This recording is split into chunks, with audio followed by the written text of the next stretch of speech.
Previously, Lin Jai battles Chi Ji, the son of Baphomet, and imposes stricter discipline on his students, including building their own dormitory and cooking meals, while facing challenges like Red eating poisonous mushrooms. Our boy has been through the ringer, but today he's putting his students through the ultimate survival grind, and honestly, watching these NPCs fumble a simple forest quest is pure content.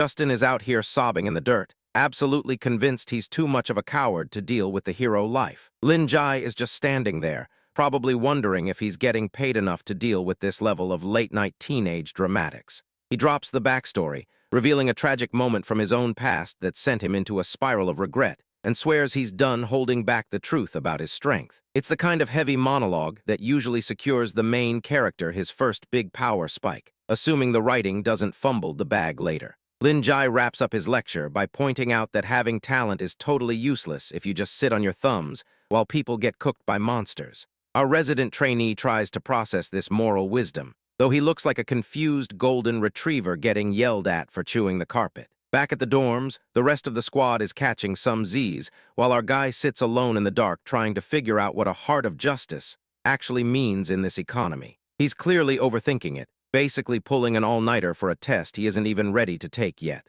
Suddenly, it's a pre-dawn wake-up call when he spots a certain white-haired teammate sneaking out in the middle of the night like a classic protagonist, avoiding the main plot. Following a guy in the dark after being told to stay put is a solid way to speedrun a trip to the afterlife. He notices some leftover magical residue that looks exactly like the flashy sword moves used in training, and decides he's definitely not passing up this chance to stalk his classmate. He's fully committed to this side quest now, regardless of the obvious red flags waving in his face. Deep in the woods, the white-haired swordsman abruptly kills his momentum, leaving our boy scrambling to hide in the shadows like a total amateur. It's the classic, we hit the boundary of the map moment, and you just know things are about to get weird. Things escalate from 0 to 100 when his companion goes full demon mode with glowing eyes that scream main boss energy. Our guy is understandably losing his grip on reality right now, realizing the training dummy he's been following is actually a walking disaster zone.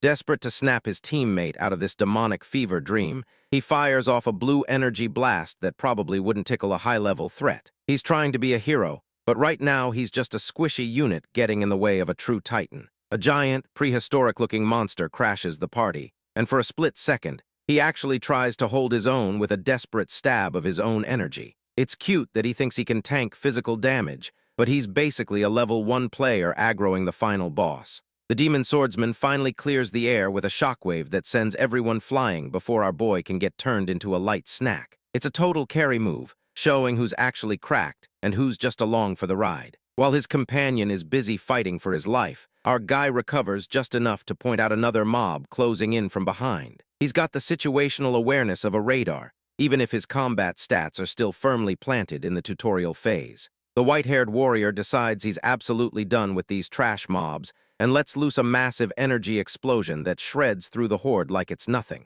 He's completely unhinged now, and honestly, the enemies are just getting ratioed by pure vibe. Bro's screen time didn't stop there, because the rage posting was only just getting started, chat.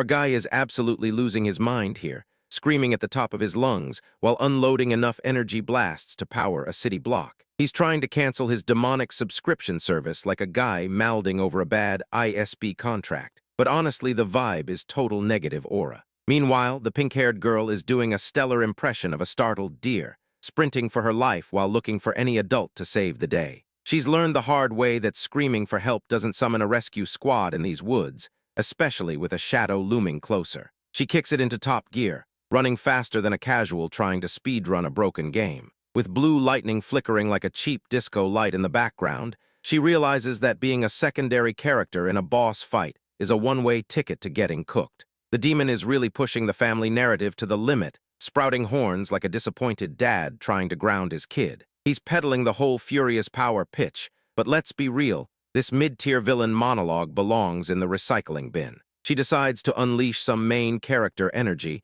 insulting the monster like it's a glorified farm implement. The entity just shrugs it off, grabbing our guy like a bag of groceries while threatening to delete her account once the family business is handled. So much for the trash talking, because she finds out pretty quickly that courage doesn't count for much when a giant limb comes swinging at your face. She goes from peak confidence to a one-way flight through the canopy following a sound that's basically a slap to the ego. A massive explosion shatters the silence, and he starts rattling off stats about how his old man has a factory of clones ready to respawn. The fighter isn't finished either, charging back in with a punch that has all the tactical viability of a toddler fighting a ceiling fan. The situation gets real grim as our protagonist ends up gift-wrapped in dark energy like an unwanted lab experiment. Then enters the golden stick guy, strutting onto the field with a smirk that says he hasn't even started grinding his real stats yet. Watching her comrade get turned into a living doll has the girl sobbing, clearly realizing the level gap here is wider than her chances of ever becoming a hero. The warrior doesn't waste time on feelings, lunging forward to deliver some blunt force diplomacy. He doesn't just hit the beast, he gives that skull a structural integrity audit with the most aggressive cleaning session ever. It's like he's trying to beat some sense into that thick head while lecturing it about its terrible sleeping schedule and poor life choices. The monster finally gets fed up with the sass and summons a giant green ghost thing, pulling an ultimate ability out of his back pocket to compensate for a bruised ego. He's roaring about punishment, but it sounds like a desperate player mashing buttons on a low health bar. Our hero just spins his weapon, creating an orange shield that shrugs off the spectral attack with the indifference of a retail worker on a Sunday shift. Blocking a big finale with a simple shoe gesture is top-tier disrespect. He starts wailing on the green constructs with a rhythm that suggests he's just farming XP off leftover trash mobs. Each strike rings out with a sound effect basically labeling the enemy a complete joke, while the antagonist watches his summons get deleted in real time. Those big skeletal hands reach out like they're trying to grab the last item on sale, but the hero is just too slippery for a reach that slow. He's dancing around the attack, probably poking fun at the boss needing to patch his broken hitboxes. Finally, he hauls the staff up and slams it down, kicking off an explosion that looks like a fireworks show for people who really hate monsters. The shockwave does all the heavy lifting, cleanly ending a fight that never should have happened. Anyway, bro's victory lap is officially cooked because the grind never stops for this NPC farming menace. Our guy just snatched back the dropout papers, dead set on forcing this student to grind higher levels. He's claiming he sees hero potential, but honestly it feels like he's just farming XP off the NPCs, ratioed by his own ego. Then he hits up a stone slab to carve out some cringe-tier trash talk, practically setting a spawn point for anyone wandering too far after dark. Talk about having a massive skill issue with basic social boundaries. Stepping into her room like he owns the place, the instructor finds his top-tier ally already powered down for the night. He's legit malding because his personal assistant decided the shift actually ends eventually. He starts grilling her over the dorm living situation, acting like a Karen calling corporate about the lack of snacks. The negative aura radiating off this conversation is straight-up lethal. She drops the news that they're forced into a sweaty tournament grind to keep their S-rank status, effectively locking them into an eternal side quest. That casual hug is just her way of saying, get wrecked before the misery starts. Suddenly, a cold-hearted visitor freezes the entire room, turning them into human popsicles while demanding a first-place trophy under threat of demolition. The boss just hit them with a hard-stuck debuff. Completely ignoring his whining, the Ice Queen drags the frozen girl away, leaving our man alone in his dark, quiet fail zone. His street cred just got nerfed into the ground. Next morning, the teacher is at the beach, screaming hype man mantras at these kids like they're actually going to succeed. Tutorial arc energy is off the charts right now. He starts teaching them some basic breathing meta, with one student feeling extra cracked, while another looks ready to just rage quit the whole server. These vibes are drier than a desert biome. He assigns every kid a soul-crushing chore, leaving most of them traumatized, while one dude thinks fixing a club is light work. He's clearly not prepared for the inevitable grind. After roasting a teammate's cursed gear, he corners a weeping student who's clearly reached her limit. The man is playing his career on the highest difficulty and ignoring everyone's sanity meters. She gets shoved into kitchen duty to churn out 5-star meals, while some other student starts demanding a custom bento. The kitchen is now the latest front in this chaotic mess. Training is officially unhinged, with the instructor running this summer break like a city builder game stuck on ultra-fast. These kids aren't heroes at this point, they're just glorified landscapers. He closes out the day by deciding these recruits absolutely need to learn an absurd, specialized technique for breaking clothes. Peak brain rot move right. Watch as this absolute clown gets cooked immediately. Talk about major skill issue energy, chat.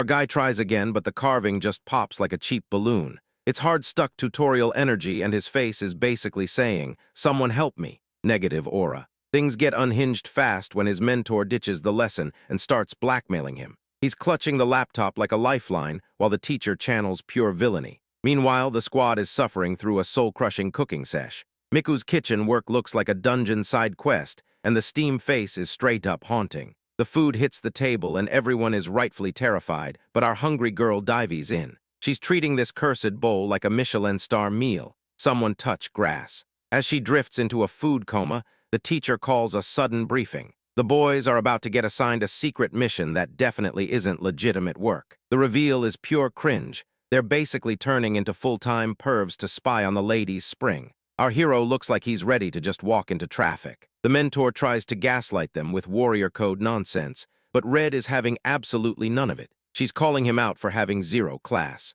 Stuck in a spiral of embarrassment, our lead questions everyone's mental health. Then Swain pipes up, going full soldier mode and insisting they just follow the bizarre orders. It gets even messier when the tech guys admit they've already sabotaged the facility. The strategist looks way too proud of this social disaster. Total skill issue. The pink-haired recruit stops trying to be the adult as the hooded weirdo pulls out a scrying orb. They're speedrunning a lifetime ban from society at this point. The group gathers around the blue glow, ignoring their own dignity for a peek through a wall. Their leader just ignores the panic and pushes them toward the woods. Sneaking through the brush with eyes glued to the orb, the boys are acting like mindless NPCs. The boss keeps cracking jokes to mask the sheer embarrassment. It's before their collective brain rot can fully settle. This man decides to double down, chat.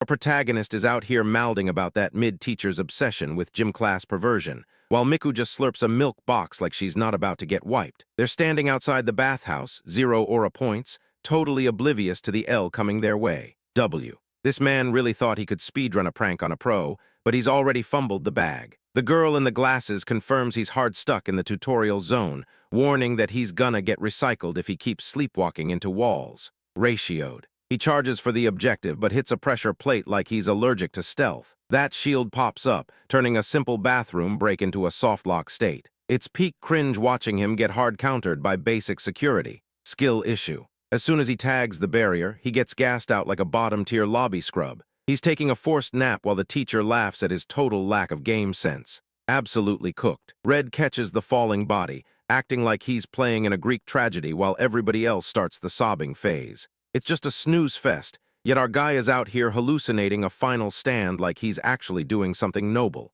Negative aura. The squad treats this minor nap like a state funeral, gearing up to fight the imaginary forces of evil in the hallway. Even the princess is just staring, wondering why everyone is LARPing a war over a guy who got outplayed by a smoke bomb. Total brain rot. Thomas identifies the traps ahead, but the group starts overthinking the pathing. Swain basically decides to tank the whole hallway, proving he's built different while the rest just stand around doing nothing. Total gigachad energy. He starts swinging on some tentacle props like a boss fight maniac, clearing the path while barking orders to sprint ahead. He's grinding through the trash mobs to carry his team's dead weight. Goated. Red takes the hint and starts booking it, trying to justify the sacrifice with his mid-tier movement speed. He's gotta make it count before the system decides the frontliner has reached his respawn cap. No shot. Suddenly, a swarm of giant wasps ruins his flow, hit-scanning him while he's trying to maintain his main character energy. It's a total difficulty spike, and he's flailing like a complete NPC trying to dodge the aggro.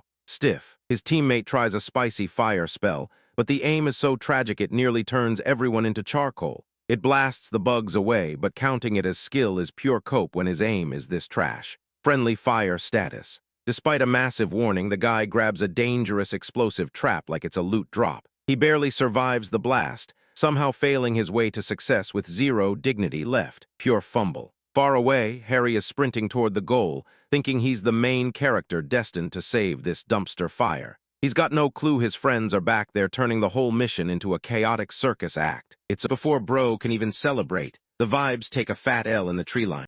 Deep in the woods, our guy smirks while that silver-haired teacher totally loses her cool, absolutely done with his chaotic teaching style. Behind him, the blue-haired girl and her sidekick look like they're getting away with literal murder, which is basically their brand. Total NPC behavior. The instructor stops yelling long enough to admit she's low-key impressed that a guy playing a background character forced this disaster class to actually sync up. A quick montage shows the rest of the crew getting ratioed in training, looking like they've been speedrunning the respawn screen all night long, hard stuck in the dirt. He drops the act for a second, promising to turn these scrubs into absolute units for the upcoming tournament with a handshake that feels more like an immediate threat. It's peak fumbled energy meeting his main character confidence. Since they can't win, they're just mouthing while accepting his terms. Zero aura on their end. Our guy brushes off the tension like a side quest, casually strutting away to wrangle the boys while leaving his colleague to fume in the shadows. She just calls him an idiot, which is really just an admission that his aura is way too cracked for her to handle. Absolute cinema. The scene shifts to a sunny beach where that club-wielding student reveals his new hardware with the energy of a kid showing a toy at lunch. His friend immediately tests the build, using spiritual energy to turn the weapon into a spinning death top that would make an actual boss sweat. Talk about a skill issue. She starts yapping about her new power-up, explaining how she can just manifest evil spirits like she's pulling legendary loot from a gacha machine. Our lead watches on with a look that says he's already bored of watching this low-level grinding behavior. Get a grip. The blue-haired girl rushes in to hug the summoner like they're BFFs in a shonen opening, while he just sighs and tells them to go do their research homework. It's beautiful classroom management. Make the students do the legwork while he just stands there acting goated, calculated. As she skips away, he delivers a flick of death to her forehead, sending her flying with a scream that hits a higher pitch than a feedback loop. Watching her get launched to the stratosphere for no reason is honestly the most aura he's exuded all week, sent to the shadow realm.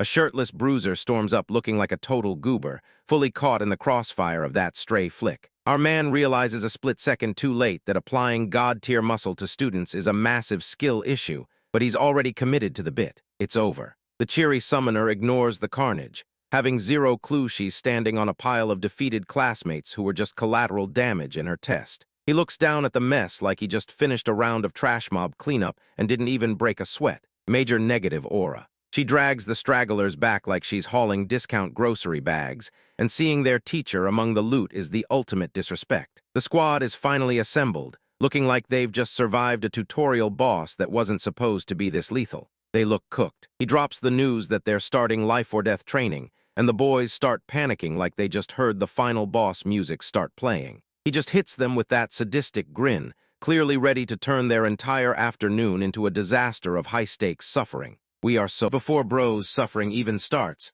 the atmosphere gets nuked by a literal sky whale chat.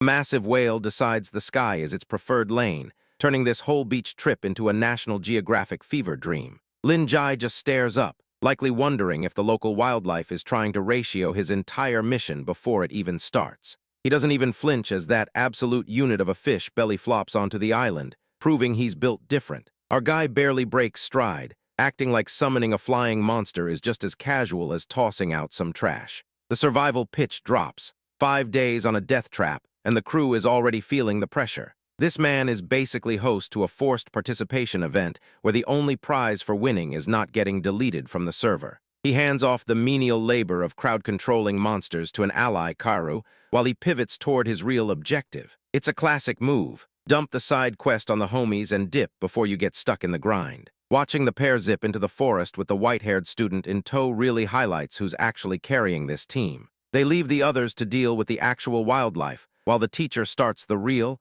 high-stakes conditioning. Without warning, the instructor sweeps his students' legs, turning a simple stroll into a spontaneous combat trial. He drops the act, making it clear that the goal isn't just surviving the trip but force-patching the kid's inner power level. The trainee starts yapping about how his powers are only good for making things go boom, which is a massive skill issue in its own right. His mentor just stands there, ready to nerf that defeatist attitude with some cold, objective truth. Since the student won't stop complaining, the tutor introduces a wooden staff to the conversation for some immediate, blunt feedback. It's the ultimate parenting hack. If they don't listen with their ears, they'll definitely feel the lesson in their bones. He is really out here playing tutor with a side of physics-defying punches, giving the pupil a masterclass in why you shouldn't hesitate. The man moves with such zero-effort energy that it looks like he's just closing out unneeded browser tabs. The proc finally hits his limit and swaps his character build for a pure demon class type. Those wings and horns show up like a UI overhaul, signaling that the tutorial boss stage has just officially begun. The possessed youth lets out an absolute screamer and fires off a beam that looks like an endgame boss's ult. Our hero doesn't even blink, looking ready to hit the dodge roll button at the exact, pixel-perfect moment. Emerging from the smoke, the monster-fied kid looks ready for round two, grinning like he's actually the one in control. It's cute, really, assuming a massive power spike somehow overrides the skill gap of an absolute unit. He decides one-shotting the boy's momentum with a wall of ice is the best way to handle this little temper tantrum. It's hard-stuck behavior to try and fight a meta player with a base-level moveset, and the math just doesn't add up for Demon Mode. The dust clears to reveal Ice Golem standing guard, basically turning the environment into a tower defense game. It's over for the student. He hasn't even learned how to manage his cooldowns, and he's already getting outplayed by the Then bro locked in, tapped into that main character aura, and absolutely cooked those NPCs.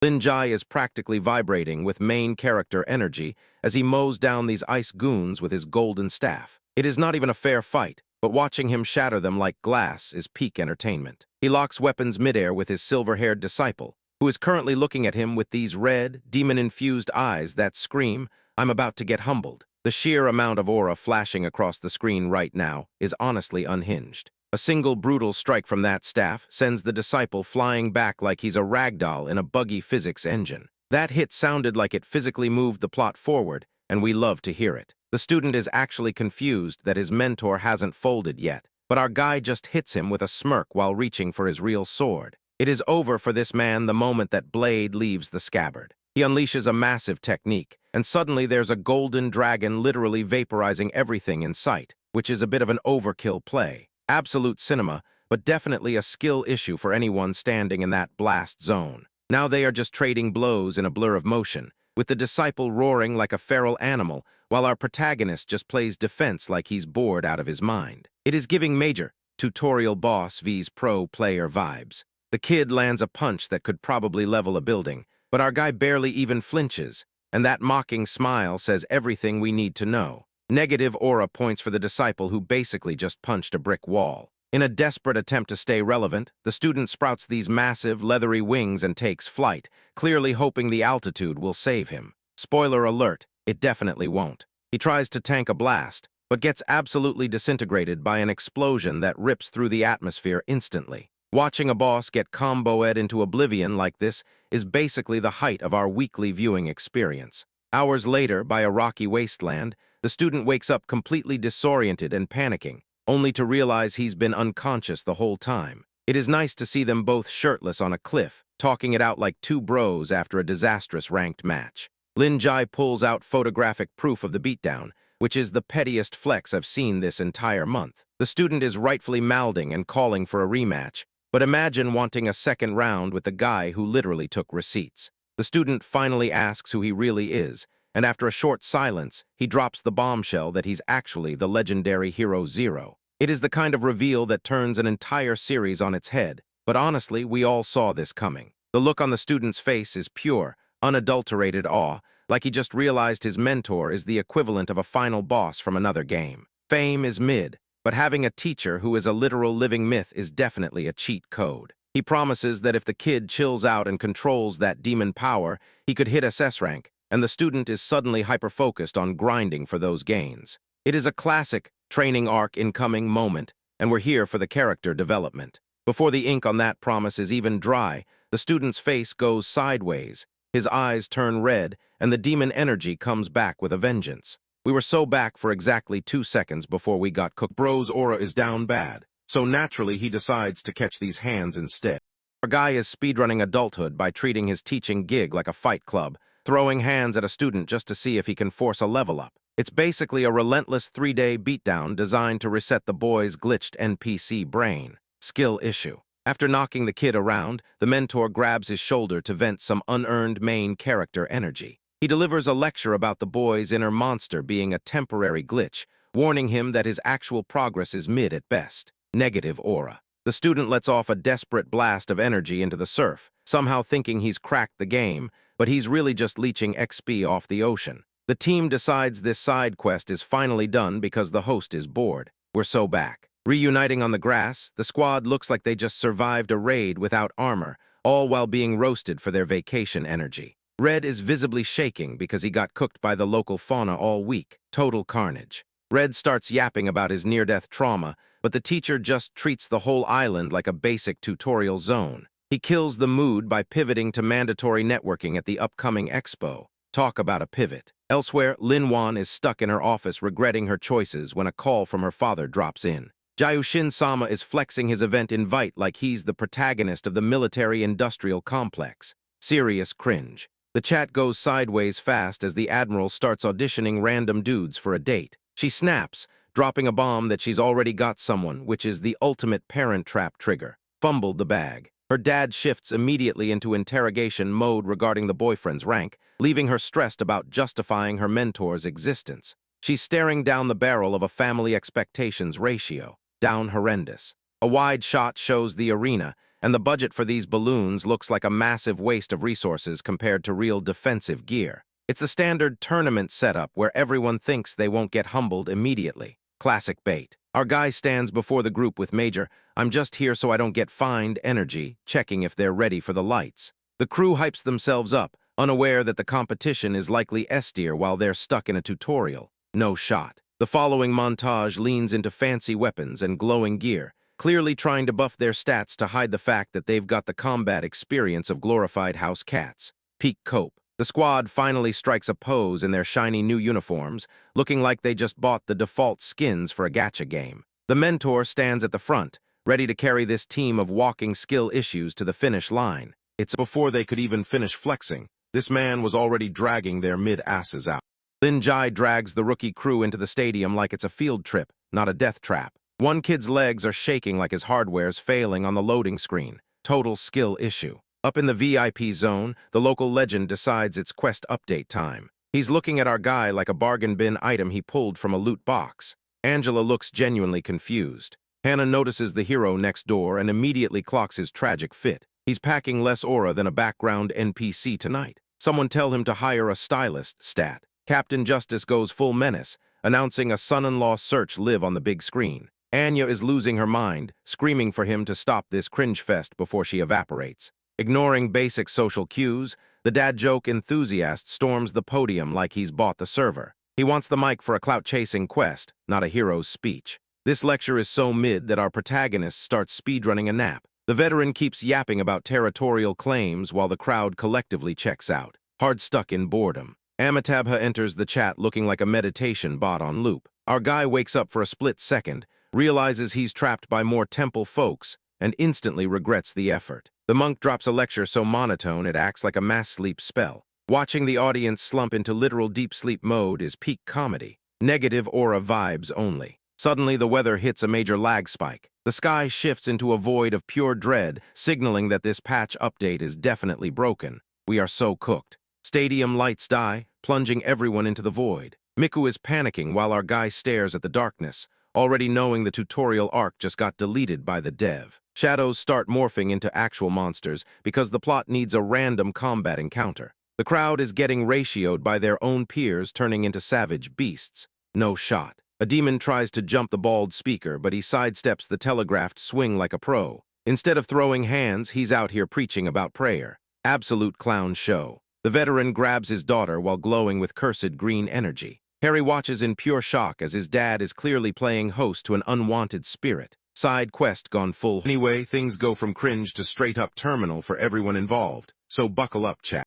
Chaos hits the arena hard as our legendary protector goes full tilt berserk, dripping in toxic green sludge while targeting his own kid. Military brass is tripping over their radios since the firewall is toast, confirming this boss has officially uninstalled their security protocols. The bookstore boss instantly drops the group chat invite, telling his disciples to ghost this fight because they're strictly F-tier fodder right now. His students are watching with major side-eye, wondering if their mentor has the build to solo a literal god mode glitch. Meanwhile, the redhead swordsman is speedrunning the front line while screeching about total extinction. He's hauling a squad of side quest NPCs who look like they'd fold from a light breeze, proving they're just here to pad the headcount. As soon as the corrupted captain lunges for his daughter, our guy blinks into frame to play ultimate goalie. The impact lag is ruining the server, turning this high-stakes rescue into a messy, high-speed highlight reel. A bone-rattling hit connects, cratering the floor and tanking the arena's property value in one stroke. Between the green sparks and audio glitches, it looks like he's grinding a Souls-like on max difficulty just for style points. The ancient parasite inside the suit finally drops the facade, yapping about a centuries-old nap he missed. He acts like they're old rivals, but honestly, this kind of ancient era trash talk is just classic villain cope. While blocking every lethal strike, he's still got the unconscious girl draped over his shoulder like a sack of groceries. The spooky demon boss seems genuinely confused why this civilian is somehow outscaling an SS-rank host. The entity continues its long-winded monologue about joyriding an SS-rank frame like a stolen rental car. It keeps trying to psych him out, but the mental damage is clearly hitting the villain way harder. The kid suddenly wakes up and hits the invader with the ultimate, "you cooked yourself" laugh. She realizes the parasite just walked into a literal buzzsaw, leaving the possessed captain staring blankly like his brain is buffer loading. The demon starts cackling maniacally once the realization hits that he's getting diffed by a guy in a hoodie. Before passing out again, she screams for a beatdown that spares the dad, no pressure on the executioner. With his student now lights out, the teacher drops the civilian act and toggles into full-scale final boss mode. He takes a breath, accepts the Save the Host side quest, and looks at the entity like a bug about to be squashed. That punch lands with such unrefined disrespect that the boss recoils in pure, unadulterated shock. Turns out even an ancient parasite isn't prepared to catch a direct hit from someone grinding level infinity sessions in Bro's negative aura is about to hit peak cringe when the floor says skill issue. Linjai locks blades with the massive boss, and as the recoil rattles his bones like a low-battery controller, the floor just quits. Rubble everywhere while the teacher shrieks like a streamer getting banned mid-rant. Our protagonist realizes trading blows with this silver-tier mob is a L, so he pivots to a tactical rescue. He is trying to lug the chairwoman to high ground with some real speedrun energy. A massive secondary blast hits, turning the stage into a smoke-filled disaster zone. The students look like they're lagging in real life. It's total cinema failure. He sticks the landing on a spike-covered scrap heap, dragging the VIPs along like he is hard-carrying a lobby of headless NPCs.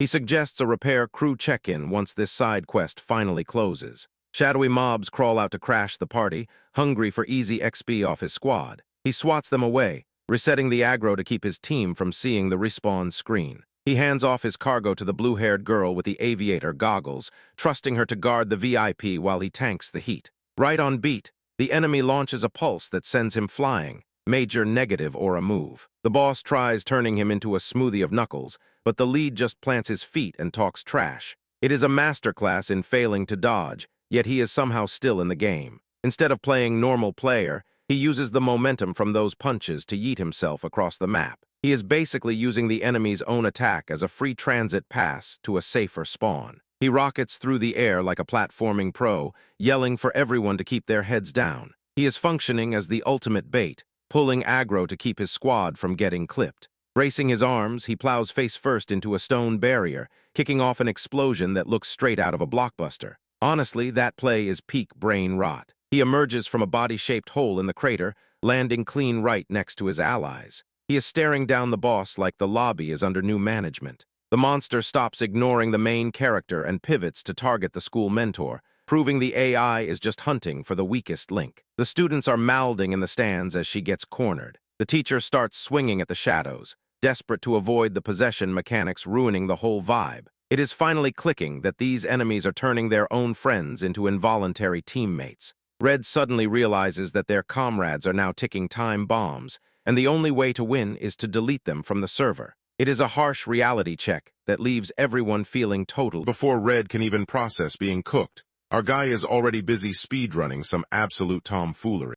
Linjai is pulling off some high-altitude parkour, tearing across the sky like he's got a flight connection to catch. He sticks the landing on a frozen mountain peak with all the casual grace of a guy who just clocked out of a 9-to-5, though he seems slightly annoyed by the change of scenery. The boss monster lets out a screech that sounds like a dial-up modem struggling to connect, lungs wide open and ready to start the main event. He lunges at our guy, but the attack gets shut down instantly by a rectangular weapon that's probably seen better days. These two start trading heavy hits that make the mountain look like a giant blender, sending debris flying everywhere in a messy display of amateur brawling. It's mostly just shockwaves and bad vibes as they try to turn the battlefield into a giant crater. The overgrown lizard starts yapping about his legendary power ranking, clearly trying to compensate for a skill set that's basically a glorified tutorial boss. He gets told to pipe down because nobody has time for a monologue when they're trying to finish a mission. Deciding that being a mid-tier nightmare isn't enough, the monster activates his glowing green power-up like he's trying to emulate some budget-friendly neon light. He screams into the void, hoping the extra aura points will actually make him a threat. Now covered in pointy bits and glowing neon toxic waste, the creature goes full psycho while swinging a punch that's pure effort with zero strategy. He's putting his whole heart into this swing, which is honestly just sad for someone who talks as big as he does. It's a classic case of low agility stats as our guy just drifts out of the way, making the monster look like he's swinging at empty air. He follows up with a precision strike right to the snout, proving that armor doesn't matter when your defense is basically made of paper. The impact creates a massive dust cloud, turning the whole mountain top into a glorified construction site accident. It's total overkill, the kind of scene that makes you wonder if anyone ever cleans this place up. Standing in the middle of all the chaos, our guy casually mentions he stopped that last punch with just a single finger, which is peak levels of disrespect. The monster is probably mouthing right now, realizing his entire career is getting deleted in real time. He goes airborne, turning the sky into a rain of green slashes that are basically a giant, "Get good" message directed at his opponent. The monster is just flailing around, getting caught in an infinite stunlock that's clearly gone off the rails. A heavy, critical hit lands with enough force to make the entity rethink his whole life, sending him stumbling back like he's had way too many drinks. That armor looks like it's about to give up, just like the monster's hope for a victory. The monster finally gets buried under half a mountain and tucked away in a tiny corner. A masked side character is hiding in a crack to avoid the blast. It's pretty clear who the main character is here, and it definitely isn't the guy hiding in the rocks. Back on the rocky terrain, the armored bystander is busy being shocked by the destruction when he suddenly realizes he's not alone. Our guy pops up behind him like a jump scare in a horror game, ready to turn this into a very short encounter. A weird, abstract rift tears open in the sky, swallowing bits of space like a vacuum cleaner having a mental breakdown. It snaps shut moments later, leaving nothing but a lingering sense of question marks for anyone watching. Floating on a rock in the middle of a newly formed ocean,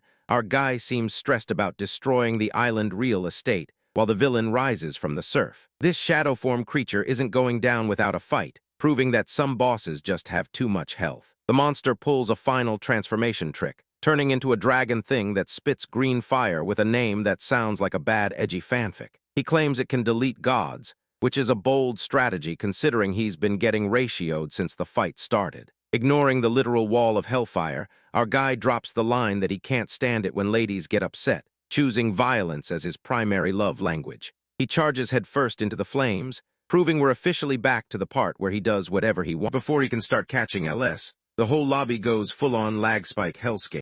The arena is looking like a high-difficulty server crash as a swarm of shadowy mobs with neon green eyes descend on the crowd. Our guy is forced to pivot into full defensive mode just to keep everyone from getting deleted, while his red-clad teammate absolutely loses it in the panic. Just as the situation starts feeling like a total wipe, a massive blast rocks the foundations of the building. The resident heroine is stuck there spiraling in her own head, but then Jayu Shin-sama finally decides to stop AFKing and drops into frame with enough golden lighting to blind a satellite. The old monk starts spamming his high-level mantras, washing the whole stage in a wave of holy script that knocks the incoming shadow bugs back into their spawn points. He's telling everyone to group up and stop playing solo, as our guy shifts his feet to set up a follow-up combo on the boss. The shadow creatures are doing their best impression of a stuck loading screen while being pinned down by the monk's divine internet connection. Xiang realizes the trash mobs are stunned, and finally finds an opening to tell the squad that the big bad boss has been temporarily nerfed into an immobile state. Lin Wan is out here trying to speedrun a sword fight against some generic demon,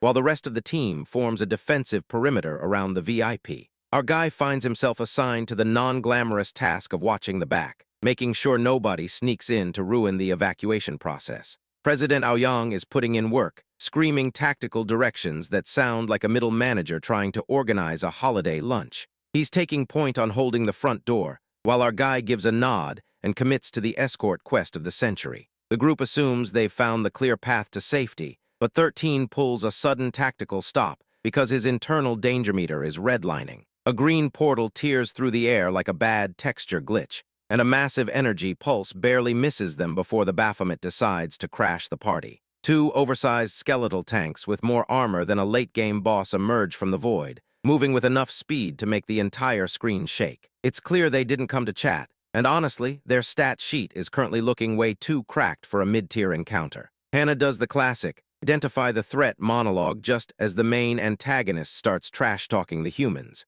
When the boss spits out an energy blast looking for an easy kill, the golden-drenched monk teleports in front of it like he's body blocking for a pro streamer. The monk is just standing there tanking hits and reciting scripture like he's playing against bots with a permashield. Hannah is watching the show with enough anxiety to power a small city, begging the old man to stay safe while the area around them disappears into a flash of light. The demon is getting visibly annoyed that his attacks are just bouncing off, so he decides to put some actual effort into his next strike. The monk, however, doesn't even break a sweat, choosing to just keep chanting his way through the damage like he's reading off a grocery list. Suddenly, a giant, glowing bell erupts around the monk, covered in glowing characters that look like they're straight from a dev's favorite font. The boss is basically stunned, probably trying to figure out why his DPS just hit a hard-coded wall. Inside the golden barrier, the monk is casually playing coach, telling Aoyang to ignore the big guy and focus on finding a way to deal with the other one. Outside, the demon is throwing a full-on temper tantrum, wailing on the shield like he's trying to beat a speedrun world record. The teachers try to gank the second demon, but they're finding out the hard way that their melee weapons are essentially toothpicks against this level of armor. 13 is looking at the damage logs and realizing this isn't a fight they're currently equipped to win. 13 pulls the ultimate move by telling Hannah she's the only one who can actually finish this fight, effectively dumping the main objective on her. He launches himself at the demon, trying to buy her literally any amount of time to come up with a winning strategy. Anyway, our guy is officially cooked if he thinks this desperate stall tactic is gonna work, chat. Our guy is spamming blue energy beams like he's speedrunning the world's most annoying boss fight. His opponent is just chilling behind a green curtain of aura, blocking every sweat-drenched attack like he's bored out of his mind. Skill issue detected. The antagonist starts yapping about how the hero is going to lose his marbles, which is a mid-tier trope I totally called. Ignoring the monologue, the protagonist smacks him right in his glowing, smug grill to show he isn't falling for any psychological bait. No shot. Even through the toxic green fog, our hero cranks the intensity up to level 10 and fires a concentrated blue beam through the mess. The impact echoes like he's trying to drill a hole through the entire map, but the big bad is just tanking it like a tutorial tier nudge. Negative aura. Suddenly, Anya is midair screaming because falling from great heights is basically the only hobby these side characters ever have. Watching our guy scramble to save the kid while the boss looms like a skyscraper, I'm getting major. Protagonist is perpetually stressed, vibes, cooked. The boss starts playing four-dimensional chess, revealing that the whole falling bit was part of his tactical big brain play. Every time the fighter glows brighter to keep up, you can tell he's burning through his stamina bar faster than a phone at 5% battery. Absolute zero aura maintenance. He finally manages to catch the kid, but before he can even celebrate, the environment starts acting up like a glitchy game engine. A shadow creature pops up to claim this plot-heavy wasteland as his personal playground, making life look like one never-ending fetch quest. It's over. Just in time for the dramatic save, Red slides onto the screen with enough aggressive energy to make the whole cast look like they're secondary characters. While she threatens the local menace, our guy hits the floor, finally turning off his power-up mode because he's done with this shift. We're so back. Heavy hitters like the vice principal finally pull up, and it's about time they stopped freeloading. The villain suddenly decides he's done holding back and starts praying with a golden aura that looks like he just hit a level-up milestone, leaving everyone else sweating buckets. Giga cracked. One punch to the dirt results in a localized earthquake that ruins the pristine real estate for everyone involved. He then treats the staff like useless NPCs,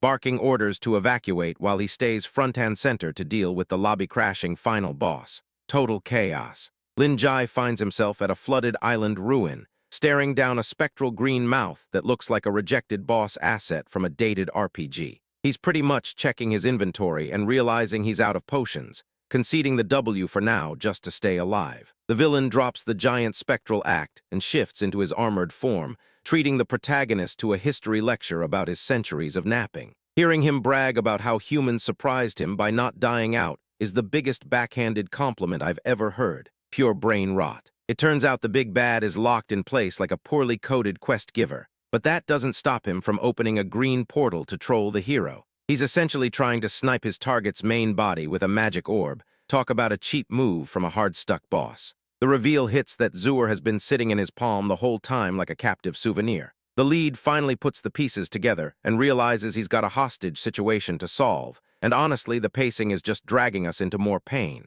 Before our guy can even process this bro starts throwing hands like an absolute clown.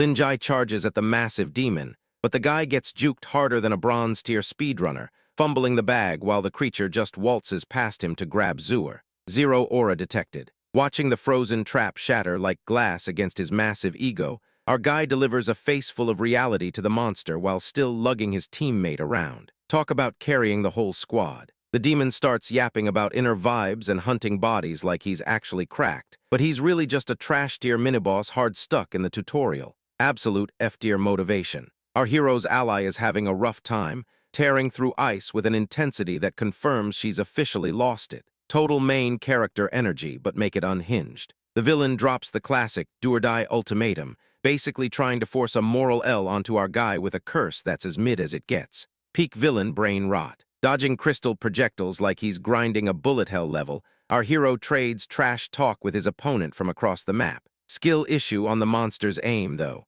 Refusing to accept the game over screen, he screams his frustration at the sky while the demon keeps spamming the same tired threat. Someone get this guy a better script. He suddenly whips out a golden scroll that transforms into a gigachad-sized blade relic, leaving the boss shook. Looks like someone finally unlocked the legendary loot crate. The artifact starts slurping up all that excess energy like it's thirsty for XP, proving this gear is S-tier cinema for the stat heads in the chat. Enemy offensive strategy. Deleted. An explosion rips through the area, letting our guy vent his main character energy with a promise to hunt the boss down. He's officially done being nerfed. Shift the camera to an underground bunker where everyone is looking completely cooked, shivering in the dark like they're waiting for a server reboot. The vibes are terminal. Anya throws out a protest, but he simply hits ignore on the advice, ready to head back into the meat grinder for his father. Not even a team wipe could stop him. Seeing his total lack of fear, Thomas and the crew finally decide to stop playing the NPC and gear up for the final stand. We're so back, or we're getting ratio. Before bros can even cook, they're already speed-running straight into some absolute trash-tier chaos. The squad is speedrunning the horror zone to dodge every low-level mob aggro like they're late for a bus. Harry is doing some cursed heavy lifting here, tracking the main boss with his own demon-infested blood. Honestly, kinda mid-aura for a main quest compass. They eventually stumble on the academy gate, which is absolutely swarming with shadow mobs just waiting to ruin their day. Anya decides she's done with the stealth approach and opts to be the group's literal aggro magnet. She's definitely feeling that main character energy right about now. She dives headfirst into the crowd and starts swinging that massive axe like it's made of foam. It's peak cinema watching her toss these shadow goons around like trash mobs. Seriously, those mobs have absolutely zero dodge stats. The big beast she's fighting has clearly got some janky collision glitches because it refuses to hit 0 HP. It's like watching a low-level player fumble a damage check against an immortal tutorial boss. Absolute skill issue on her end for not securing the kill. Red sees the front line crumbing and decides to dive in to clear the lane before they all get ratioed. He tells the others to keep moving, clearly planning to burn his entire cooldown bar just for the flex. Mans is really out here trying to speedrun the whole floor. With zero regard for environmental safety, he drops an explosion that wipes the entire entrance lobby clean. The mobs just vaporized. When in doubt, just spam your biggest AoE and pray the server doesn't lag out. Linjai finally takes the opening and leads the squad sprinting through the gates toward the objective. No looting, no sightseeing, just pure rushing toward that endgame loot pile while the lobby is still clear. Talk about being down bad for some gear. The building's security system wakes up, and suddenly they're being jumped by shadow mobs crawling out of the vents. It's like they wandered into a high-level raid lobby on their first day of playing. Total disaster. A trio of student council fodder decides to play the hero and stay back to clog the hallway. It's a nice sentiment, but they're basically just NPC meat shields being sacrificed for the main squad's progression. It's over for them. The staircase is blocked by a dude who clearly thinks his position makes him the season's final boss. The Storm Kid is just standing there with middle manager energy, waiting for the party to walk into his trap like they haven't seen this basic encounter before. He doesn't even get to monologue because the magic user triggers a trap to force a 1v1 duel. It's a classic skip-the-cutscene move that keeps the boss busy while the rest of the team advances. Cracked play. He yells for the party to keep pushing while he commits to this suicidal solo encounter. It's the ultimate sacrificial gamer move, staying behind just to make sure the squad doesn't wipe to some basic boss mechanics. Truly a gigabrain. That gigabrain play just got him completely cooked, and the reality check hits different. Our guy and his sharp-eyed partner are totally soft-locked by an invisible debuff, standing there like NPCs stuck in a bad server tick. Meanwhile, the tea-sipping antagonist vibrates with negative aura, acting like she is the main character in her own cringe prestige drama. Lagged out. The local villain floats around, dropping the most mid-trash talk while treating the squad like bottom-tier trash mobs. A brown-haired student has officially seen enough of this gatekeeping and starts screaming her lungs out, peaking hard on the rage meter. She completely loses it, mouthing over the insults because her mental game is thinner than wet paper. Her little fan club of side characters swarms in with grade-A glazing, promising a carry because she clearly can't solo a basic encounter. Skill issue. Back on the stairs, this man decides he is done with the theatrics and starts barking tactical orders like a raid leader who skipped his morning coffee. He clears a path while she retreats, probably realizing her aura points were already looking dangerously low. He takes a split second to whisper about his terrifying dad and the high-ranking threats ahead, playing 4D chess while the world is stuck on checkers. Before he can finish his monologue, a massive explosion sends the whole party flying like they just clipped through the geometry. Zero durability. The boss reappears in the hallway to start enforcing some weird speed-walking bans, threatening death like a power-tripping school prefect. She looks absolutely rattled by the audacity, still trying to moderate a server that clearly isn't listening. Suddenly, a chaos-loving firebrand crashes the party, screaming about turning everyone into ash like it is a standard Thursday. It is an absolute zoo now, and our guy has to dodge AoE damage like he is playing a bullet hell on the hardest difficulty. Total chaos. The amateur arsonist stops playing around and starts hunting our guy directly, turning this floor into his personal hunting ground. She watches it go down, finally realizing her earlier joke about his giant ego just became a lethal problem. Our guy taps out and asks if she can solo this S-rank threat, placing all his faith in her ability to not fumble the bag. She pulls out a can of high-octane black coffee, acting like she just found the ultimate power-up hidden in the inventory. We are so back. With the caffeine boost hitting her system, she prepares for PvP while he books it toward the final objective. The floor moderator is still busy listing off petty citations for littering, clearly not realizing her opponent is about to go full hyper mode. Anya unleashes a massive firestorm that practically melts the screen, screaming about justice while the villain prepares a desperate counterpose. It is a textbook case of overkill, but the aura disparity here is just depressing to watch. Cooked. Moving with insane speed, she begins a blitzkrieg assault that leaves the paper pusher looking like she just saw her entire life's work get deleted. She is definitely about to teach this enforcer a lesson, assuming the victim doesn't immediately crash back to the desktop. Smashing through the door with main character energy, our guy finally finds himself face-to-face with the man who raised him. The mysterious demon stands there looking bored, waiting to drop a massive lore bomb like the tutorial boss from hell. Final boss vibes. The guy acts all surprised that his kid actually leveled up in 3 short weeks, acting like this intense grinding was just a side quest. Our guy clenches his fist, realizing he has to put his own father in his place if he ever wants to return to a normal, chill. Before he can even think about catching those Z's, it's already time to get body.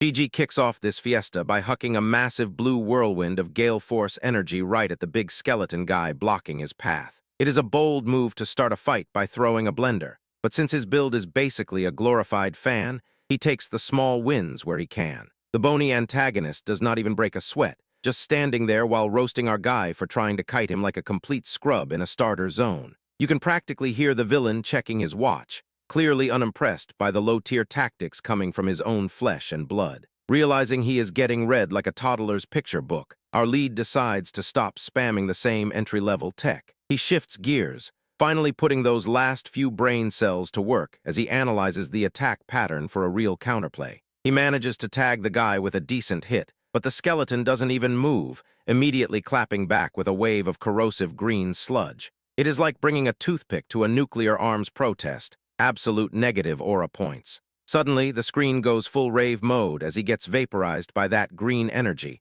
forced to drop a teary apology to his squad like he's playing an emote at the wrong time. He is definitely cooked right now, probably wishing he just stayed in his civilian bed. Just when it looks like the ultimate fumble, The short-haired girl and the rest of the crew sprint in to catch him before he hits the pavement. It is a classic rescue move, pure side quest energy to save him from looking like a total clown. The guy with the braids steps up and starts trashing the skeleton, claiming their teacher actually taught them how to swing a blade without dying. He is out here lecturing a literal demon like he has the superior meta strategy, which is bold for someone about to be turned into an accessory. Meanwhile, in the void, Zooer and the others are picking themselves up off the floor after getting folded earlier. They are gasping for air, looking every bit the part of second stringers trying to find their footing in a raid they weren't invited to. Red dives into the fray with a flurry of attacks, finally realizing she might have undersold the difficulty of this encounter. She is fighting hard, but the scaling here is just unfair. Talk about a massive jump in enemy difficulty. The villain starts laying out their funeral arrangements, totally unbothered, while the short-haired teammate screams a super long attack name at the top of her lungs. It is the ultimate anime trope of announcing your move so the opponent knows exactly what to ignore. She fires off some holy light magic, but the skeleton just snaps his fingers and deletes it from existence with zero respect. He treats her best move like a pop-up ad block, completely radioing her efforts with one flick of his wrist. The whole battlefield turns into a chaotic mess of explosions as Red screams a warning to the team to get out of the blast zone. Everyone is just running for their lives now, trying not to get deleted by the server admin. Finally, the protagonist reaches his breaking point, letting out a primal screech while his body gets wrapped in this aggressive, spiky armored state. It is a classic glow-up transformation, all spikes and shiny bits because apparently regular clothes aren't meta-viable anymore. The whole squad launches a full-court press while the villain just laughs, calling our guy his most gifted kid like this is some twisted family bonding moment. It is a total mess of flashing lights and desperate vibes, and we are just here for the carnage. Before we could process that trauma, Bro decided to speedrun his own downfall.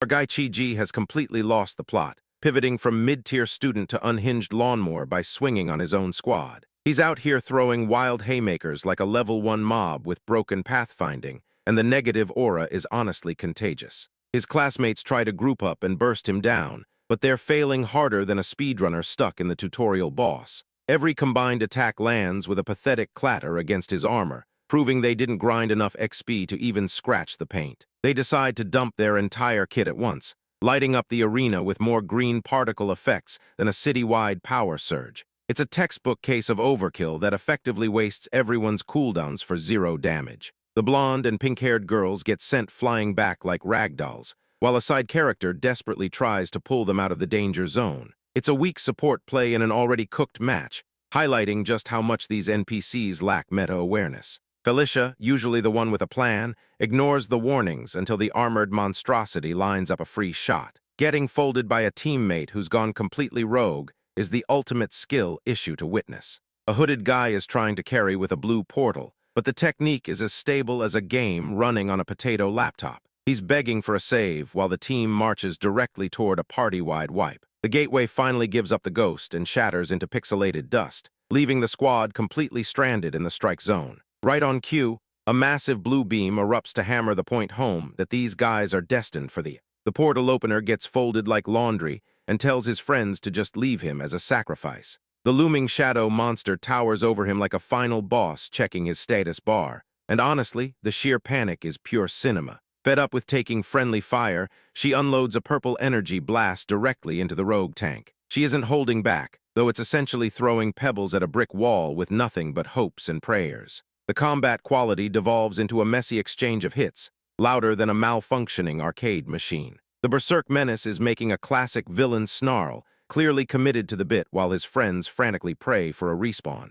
Just when you think the ride is over, our man snaps back to reality for a fleeting second. He tries to beg them to run, but his face twists back into a demon mask, confirming free will is disabled in this patch. The puppet master is literally forcing the poor guy to attempt a permanent account deletion on his best friends. It's a stale mind control trope that's somehow drier than a sect elder's DMs. Lin Jai finally stops AFKing and cruises onto the map to show these amateurs how combat efficiency actually works. The big bad villain goes from acting like a god to a panicked extra the moment he takes one hit. Our protagonist spends the rest of the page putting a clinic on the monster to prove why he's top tier. Even the silent observer on the sidelines looks bored. Watching this guy mop the floor is just a typical two. Before Bro can even celebrate, He's already wandering into a fresh L that's absolutely cooked.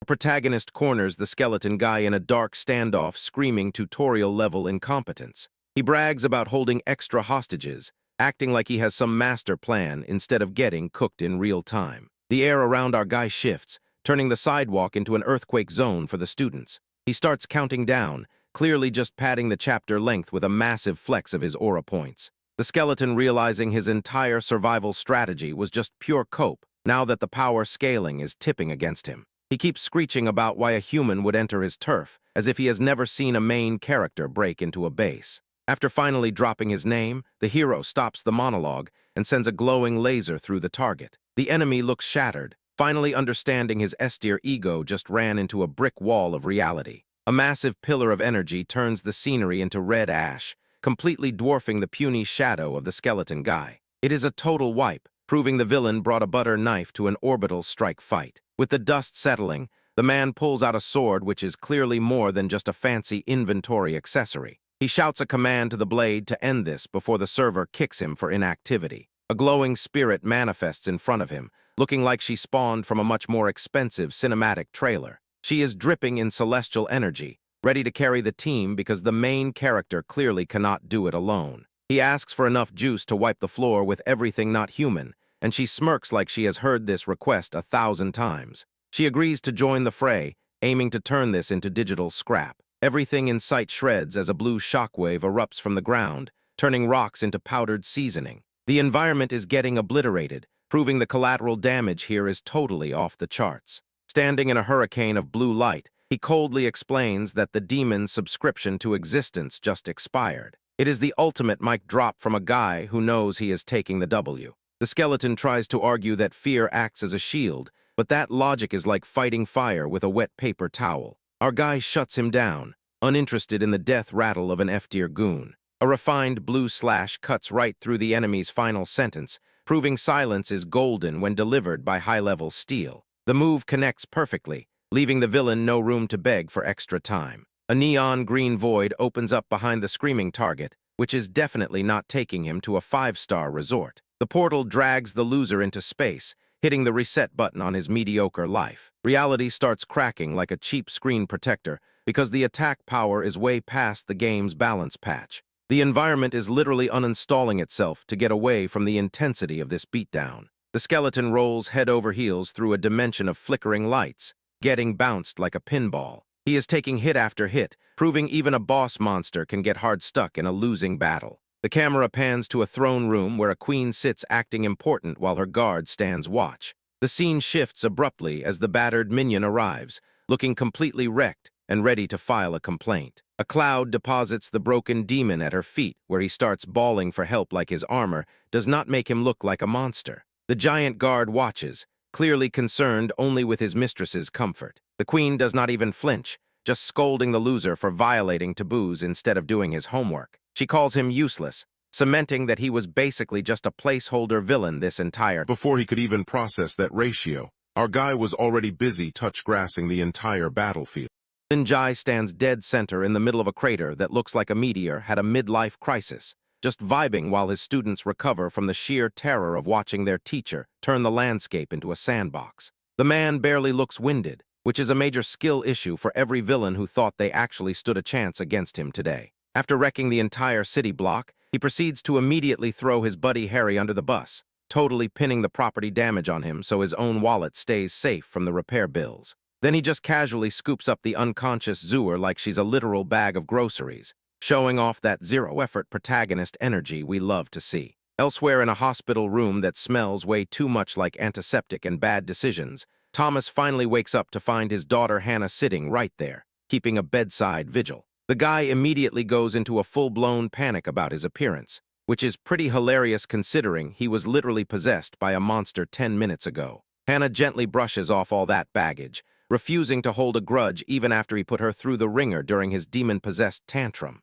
Watching her comfort him feels like a genuine moment of peace, though the man is clearly still drowning in regret for the way he mistreated her. Thomas takes a break from his own misery to admit that his former target is actually a total Chad, even joking that he would be the perfect guy to marry into the family. He turns the heat up on Hannah, dead set on finding out if she's actually head over heels for him or if this is just classic hero worship bias. Back at the Academy port, we catch Harry living his best life as a total celebrity, with every camera in sight trying to capture his good side for the evening news. Up in the stands, Hannah watches him with a massive blush, looking like she's totally bought into the hero hype train. The student body is basically huddled in a group chat, whispering about how their teacher played them like a fiddle by nuking everything except their dorms. They are absolutely mouthing over his true identity because the man is clearly built different and somehow keeping it all on the down low. He pulls out his signature blade to show the group, immediately forcing them to sign a social contract of silence about the whole thing. The students recognize the weapon as a legendary relic, which is a total oops moment for someone trying to stay under the radar. Realizing the sheer magnitude of the lore he just dropped, the students go from curious to literally trembling in their boots at the sight of this god-slaying hardware. He shuts the gossip factory down before even one rumor can escape, looking about as stressed as a player who accidentally hit the drop item button. The tension fades as the S-Class squad gets their moment in the spotlight, standing on stage while the crowd cheers for the heroes of the hour during the big ceremony. Everything is all sunshine, rainbows, and victory laps because apparently nobody cares about the crater from earlier. The energy on stage is through the roof, with a short-haired girl in the squad absolutely beaming as if she just won a lifetime supply of ramen. Even Harry looks like he's having a legendary time, flashing a thumbs-up that just screams peak confidence. Later, in a cafe that's about as far from a battlefield as you can get, the mood shifts into something way more awkward and life-altering. Zooer is staring our guy down, ready to cash in that favor she's been holding onto like a loaded gun. She hits him with the classic, "Tell me you love me" line, and the man immediately chokes on his drink like a total amateur who just got hit with a critical debuff. He scrambles to find a private room, clearly wishing he could just teleport out of this conversation in real time. She gets real quiet and starts reading him like an open book, pointing out that his so-called feelings are mostly just admiration rather than the real deal. It turns out he's still got someone else locked in his vault of memories, and she's not about to play second fiddle to a ghost. He finally drops the charade, admitting that his intuition was spot on and that he really was just clinging to her as a stand-in for his lost love. It's a pretty heavy confession, and he looks genuinely sorry for making her the unintentional target of his own unresolved trauma. She absolutely loses it, slamming her hands on the table and letting him have it for thinking she was just a replacement project. The girl has way too much self-respect to be anybody's backup plan, and the atmosphere in that cafe just turned Arctic. The rage drains out of her just as fast as it appeared, leaving only a quiet, sad resolve as she tells him she's willing to wait for him. Even if he's currently a walking disaster of mixed signals, he's still her hero, and she isn't folding just because the path to his heart is... Before Bro can even process that simp energy, he gets hit with the ultimate trauma-pilled flashback. Flashbacks hit different when you realize our protagonist, Lin Shunshan, was just a kid grinding the tutorial arc while watching his old man get absolutely cooked by reality. Seeing a parent get wrecked like that is total negative aura for your development, leaving a guy with nothing but heavy baggage and a promise he wasn't ready to keep. The dying elder drops a classic "You are a man now" speech, which is just code for passing generational trauma because he is too beat up to handle it himself. He forces a vow onto the boy, locking him into a lifetime side quest that he never asked for and barely had the stats to handle. Back in the present, the former hero is busy telling Anya, a colleague clearly just trying to finish her shift, that he has to bolt back to District C immediately. It is looking like he is ghosting his own life, acting like a main character who realized the plot moved to a different server. She tries to offer a polite exit, but the guy isn't about to get bogged down in sentimental garbage or tearful goodbyes. He has already mentally logged off, insisting there is no need to spoil the mood with a dramatic farewell tour. Zero chill. He tosses a wave at that swarm of students, as if they are just NPCs he is clearing from his quest log on the way out. Calling them a bunch of brats is a pro-gamer move to hide that he cares, even though he clearly wants to respawn at home as fast as possible. Then this man launches himself into the void, turning travel into a high-speed, physics-defying nightmare while screaming about his secret identity. If being a stealthy hero had an F-tier rating, this would definitely be the highlight reel for it. Absolute clown energy. Suddenly, his sentient weapon, Zhu Zioner, decides to wake up and start a verbal brawl because she didn't get enough beauty sleep. Being nagged by a literal piece of hardware is definitely not on the list of perks for having a legendary blade. The spirit manifests, looking ready to deliver some top-tier sass about his attitude now that the fighting is actually finished. It is wild how a glowing sword starts acting like a needy roommate the second you stop using it for combat. Yikes. The blade gets extra pouty, refusing to head back into the inventory because she wants to watch the humans do their thing instead. She is basically saying she is not some mindless tool,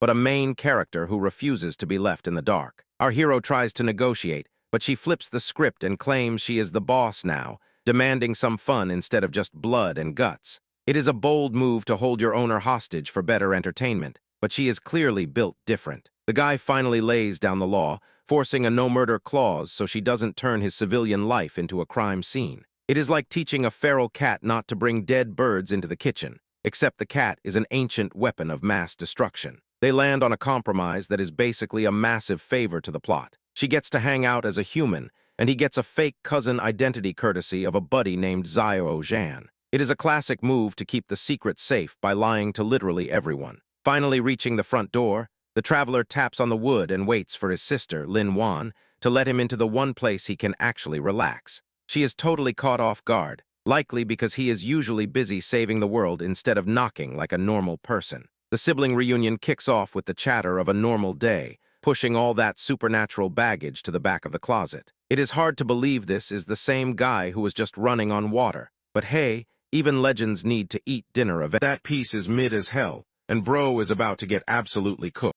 Our guy tries to keep things chill by introducing his cousin to his partner, only for the vibe check to plummet into a weird interrogation about who these supposed uncles are. Clearly, he failed his charisma check. Skill issue. His sister jumps into his arms for a hug that shifts into a horrifying breakdown about school-based harassment. She explains how these creeps tried to pull a predatory checkup routine, and the room's energy instantly hits rock bottom. An intense, red-eyed rage descends as he vows to turn these predators into absolute paste. The cousin volunteers with way too much enthusiasm to help with the cleanup, while the partner looks like she's fumbled being the main priority. The partner finally plays the touch grass card, trying to steer him away from an unnecessary murder side quest. He's already committed to the grind for his sister's sake, sorting through incriminating photos like he's reviewing trash tier mobs before a boss fight. They spend the rest of the time plotting the total destruction of these fake relatives. It's the kind of meticulous planning usually reserved for raid encounters,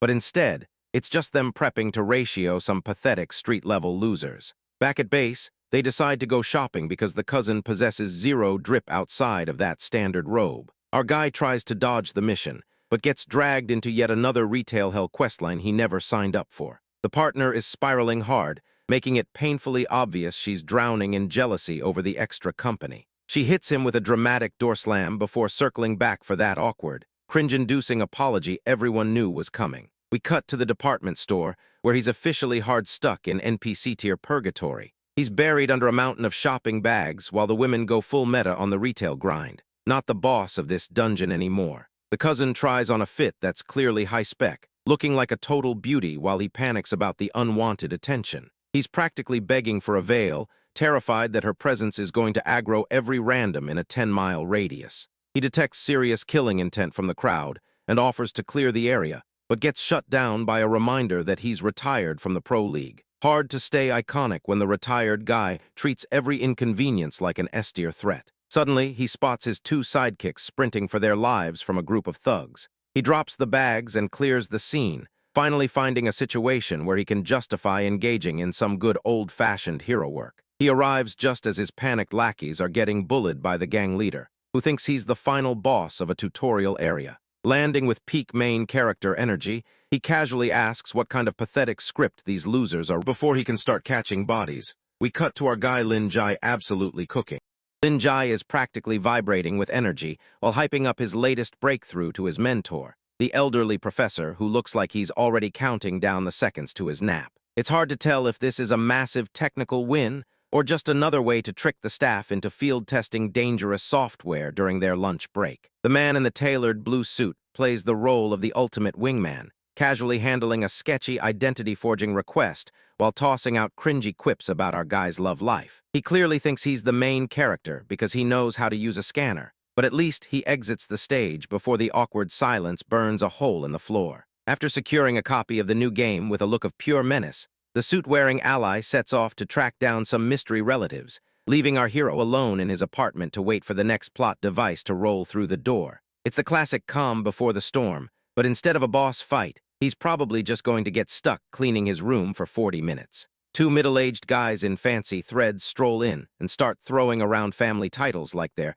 trying to collect a debt from a random street vendor. Zooer stands by while the protagonist looks about as thrilled to see them as anyone would be upon finding an uninvited relative trying to rearrange the living room furniture. The tension spikes when Lin Shun Dai decides to go full villain arc, acting like the family connection is a total myth while clearly fishing for some kind of reaction. Our guy isn't having it and is ready to dial the police, because nothing says, "I'm a powerful ancient clan," like getting a visit from local law enforcement for trespassing. They start spouting paragraphs about how their secret clan is supposedly way more relevant than the world's most powerful secret organizations, as if society cares about their dusty lineage. It's the ultimate "I have an uncle who works at Nintendo Energy," delivered right to your face by people who think their ego is a valid currency. The pitch is classic. Sign over the flame spirit sword, and you might just get an invite to the cool kids club with some minor job perks. She is already looking at them like they just tried to sell her a warranty for a toaster,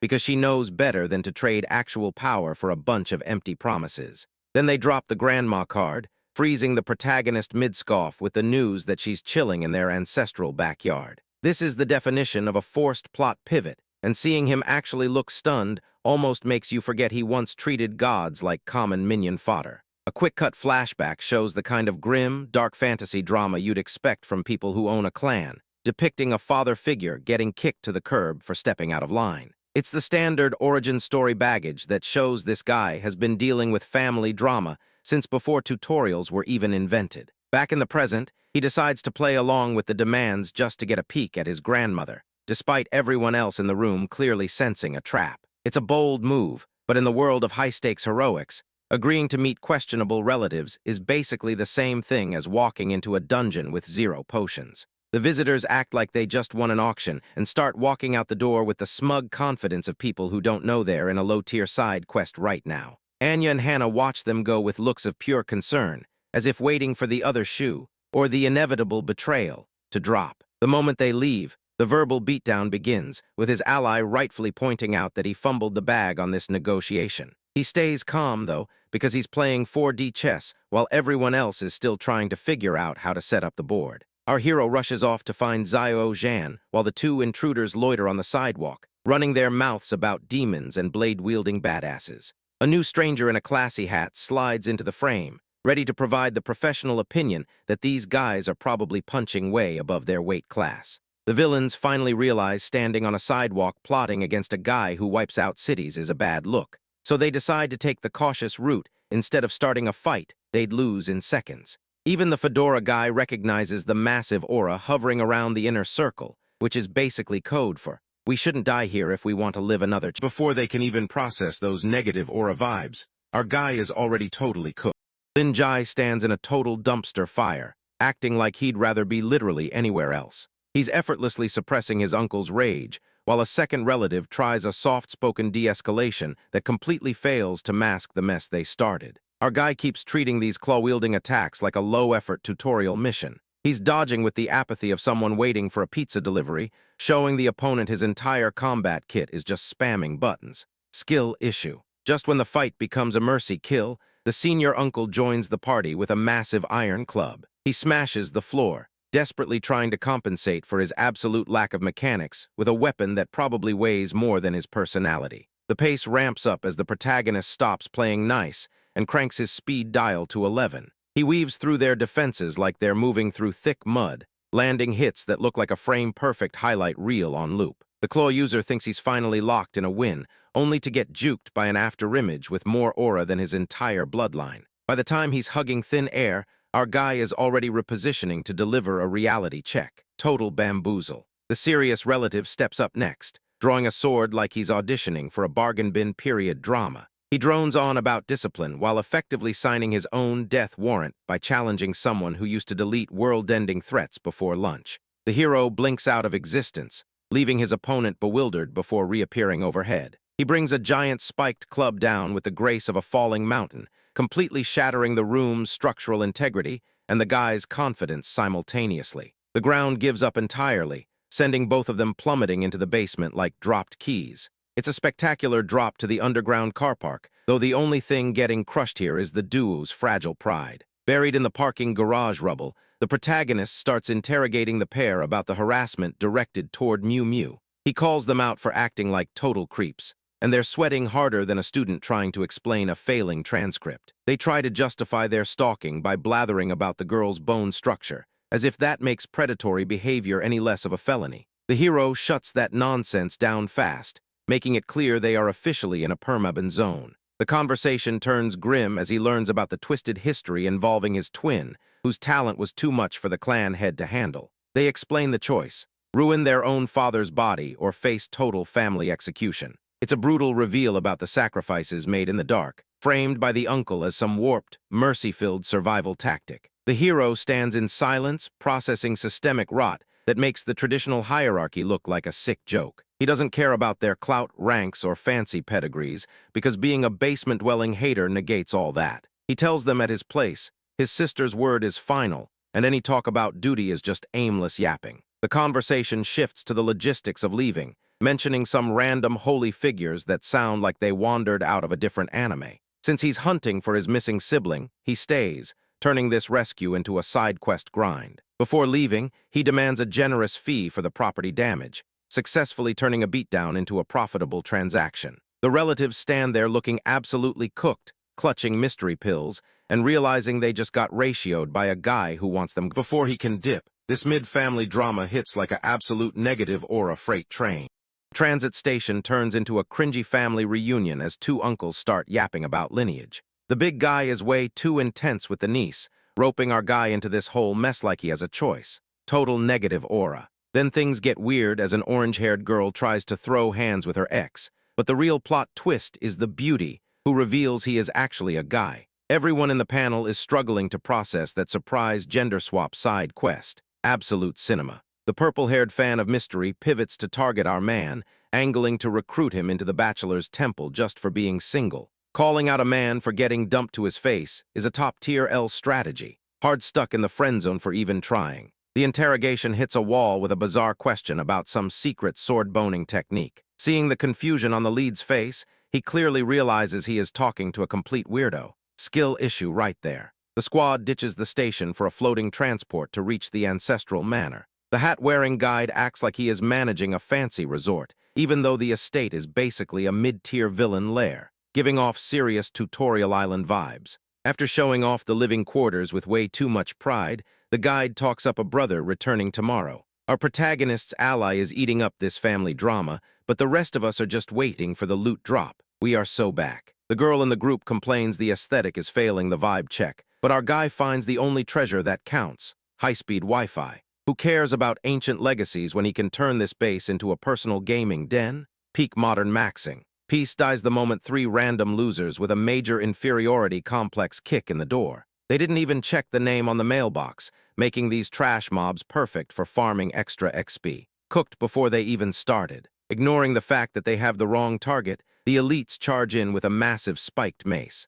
Watching these scrubs try to bully a retired legend is honestly sad. It is like a level 1 goblin trying to solo the final boss. Ratioed. The main attacker swings for the fences, but he is fighting someone who does not even need to blink to evade. It is an absolute masterclass in making a lineage look pathetic with zero effort. The look of pure shock on his face is comedy gold. Once the heavy hitter folds, the fan-wielding guy steps up to drop a monologue about how much better he is than his brothers. It is the classic routine: talk big, show off the fancy prop, and prepare to get folded in record time. Zero aura. The fight ends so fast we only see the aftermath, and the transition is pure comedy. Instead of a brawl, our guy is lounging on the couch playing games with the goons who tried to jump him, proving this whole ancient master shtick is a complete joke. This vibe check gets cut short the second his basic-ass sister rolls up chat. A relative who assists in the family's return shows up as the sun starts to dip, clearly desperate to get the squad hauled off to the main estate. A sister, his exhausted, long-suffering sibling, tries to wrangle her brother out of his gaming chair, but he's far too cracked at his hobby to care about some ancient clan summons. Stepping out from their hideout, she lectures the men on their caveman-level communication skills before they finally hit the road. They leave behind the rest of the crew, opting to drag our guy and his baggage toward the main hall for a lecture that's definitely going to be mid. The main hall looms over them like a giant, overpriced relic from a history book that nobody actually reads. She clings to his arm like her life depends on it, clearly terrified that the old fogies in charge are going to turn this reunion into a full-blown boss fight. They eventually stand before the patriarch of the clan, an old man who stares down our guy as if he's trying to download his entire life history from a single look. A flash-forward of a masked swordsman ruins the vibe, suggesting this geriatric leader has a past that's way more violent than his antique desk would imply. The vision goes full nightmare mode, showing a shadow-clad beast wreathed in flames, swinging blades that look like they belong in a budget horror flick. It's an apocalyptic scene of pure wreckage, proving that even back in the day, family dinners in this sect were probably absolute carnage. Reality snaps back to reveal that this terrifying, fire-breathing entity from the past is actually his own grandfather. The siblings offer up a greeting that is objectively cringe, standing there awkwardly while the most powerful person in the room plays the role of a stern, unmoving obstacle. He drops the truth on the old man, mentioning how his parents got wiped by monsters while the clan sat on their hands for a decade. The patriarch tries to flex his position by dangling the return of their status behind a paywall, but our guy couldn't care less about these ancient politics. He's just here to find his lost little brother. Deciding that talk is cheap, he manifests a glowing sword to show off some real legendary gear, effectively silencing the room. The patriarch takes the hint, greedily eyeing the weapon like he's staring at a loot drop, and finally gives the green light for the siblings to officially rejoin the clan. Suddenly, a random elder starts throwing a tantrum, crying about how the reward for these two is way too generous for his liking. The patriarch loses his mind at the defiance, screaming his authority over the bickering crowd while our guy stands there, bored, as the drama hits peak levels of dysfunction. After the main hall erupts into a total circus, they end up finding a quiet spot outside to regroup. The relative who helped them navigate this mess promises that better rewards are coming, clearly hoping to keep our guy from burning the whole estate down while they wait it out. A shady plan is whispered in the dark, suggesting our guy should take a cheap shot at the big brother during the upcoming party to settle some old scores. He mulls over the invitation to commit total violence, while his sister drifts into a somber reflection on their absent parents. The sister beams with excitement for the party, seemingly ready to embrace the clan's weird family dynamics for the sake of a free meal. After confirming a star pupil will be there to make things interesting, he finally puts the day to bed, already focusing on the one mission that actually mattered. Little did he know, that free meal was about to get absolutely cooked by some mid-bureaucracy.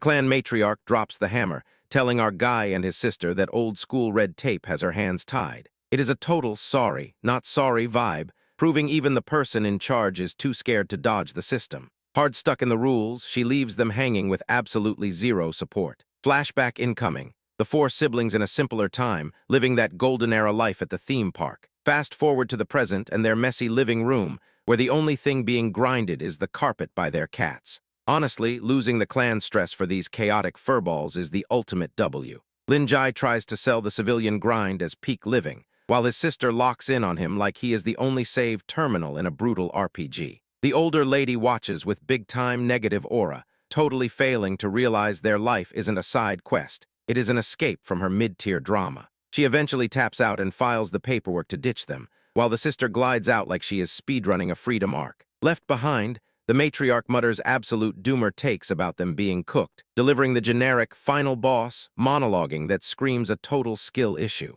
A hooded elder crawls out to whine about clan elitism, but he gets ratioed by the matriarch instantly. They are deadlocked in a mid-off over who gets to dictate the future, but his sweaty desperation just proves he is compensating hard for his lack of actual game. The next afternoon, a budget sci-fi aesthetic trap rolls up and out, steps a total try-hard in an expensive black suit. He immediately starts main charactering the place, barking at his server that he wants to speedrun a solo walk around the yard. Our sharp-dressed villain pauses to flex on how well he remolded the clan, but then he catches a vibe that totally tanks his rhythm. Feeling some high-tier sword aura nearby, he decides to go police the area, proving he has way too much main character energy and not enough chill. Dodging behind a tree, he stalks our guy, who is rocking some top-tier cosplay and purple energy visual effects. His blue-haired fan is staring at the performance like she just saw a world-first raid clear, completely glazing the whole display. The disguised sword master is now yapping about how having high enough stats makes a wooden stick basically a legendary blade. The fan is nodding in total confusion,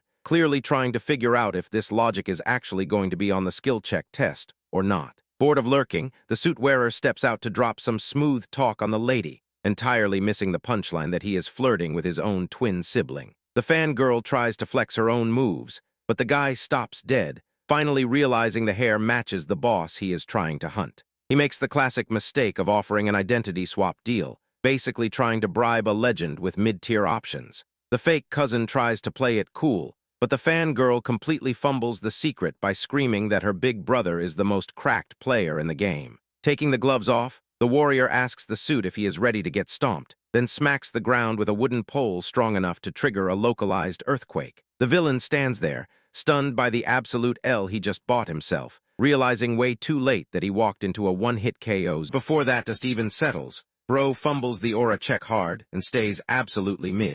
Then Jai goes for a bro-tier hug, but it's a tactical L as he instantly hacks up a lungful of blood on his long-lost brother Ying Nan. The blonde girl watching nearby looks shook, clearly calculating that our guy has the structural integrity of a wet napkin right now. His brother pivots away with cartoonish villain energy to mention the clan ancestor is logging back in tonight. Our guy stares into the abyss, already theory-crafting a conversation that's definitely going to involve a lot more physical therapy. With that weirdo gone, he chats with the blonde bystander about why his own kin has become such a total NPC lately. They decide to move the squad toward the family home, seemingly blind to the fact that their quest chain is bugged to high heaven. Inside, the local elder Lin Chang Ping flips his lid, smacking the brother for letting our guy live through that encounter. The sibling just smirk-maxes, clearly convinced his sketchy long-term plot is still S-tier despite the massive skill issues on display. The duo debates turning a girl into a living weapon, while a mysterious red lady looms in the back, soaking up the negative aura.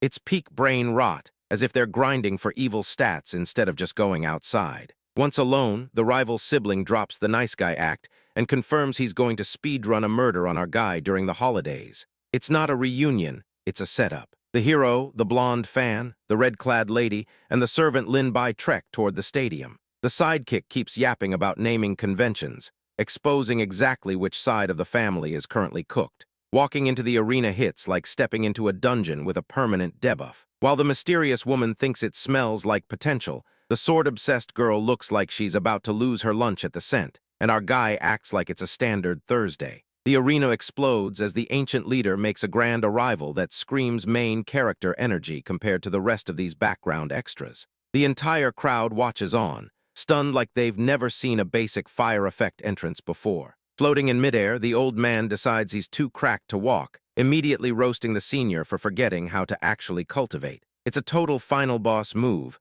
logging in just to call the locals trash. The old-timer shifts focus to the brother, glazing him for hitting a high rank and asking to see the rare blade that was recently looted. He's clearly got a favorite, and it definitely isn't the guy who just coughed up his lungs. He drags our guy up only to hard trash his stats compared to the sibling, deleting any remaining self-esteem like a pro. It's a brutal ratio delivered with the casual air of someone checking a grocery list. The local elders start gatekeeping the loot, while the brother turns his smug mode up to 11 to troll his own twin. Our guy is visibly mouthing, watching his hard-earned gear get handed off like a pity reward. The ancestor ignores any of our guy's feelings, gifting the flaming signature weapon like a participation trophy. It's classic favoritism. The hero is putting in serious work just to pretend he isn't about to start a total riot. Sidestepping the obvious bias, our guy steps up to drop a formal challenge for a scrap. It's a Giga-Chad move for someone who started the day spitting up blood, but at least he's finally locked into the objective. Before Bro can even blink, the lobby is already loading into this absolute dumpster fire.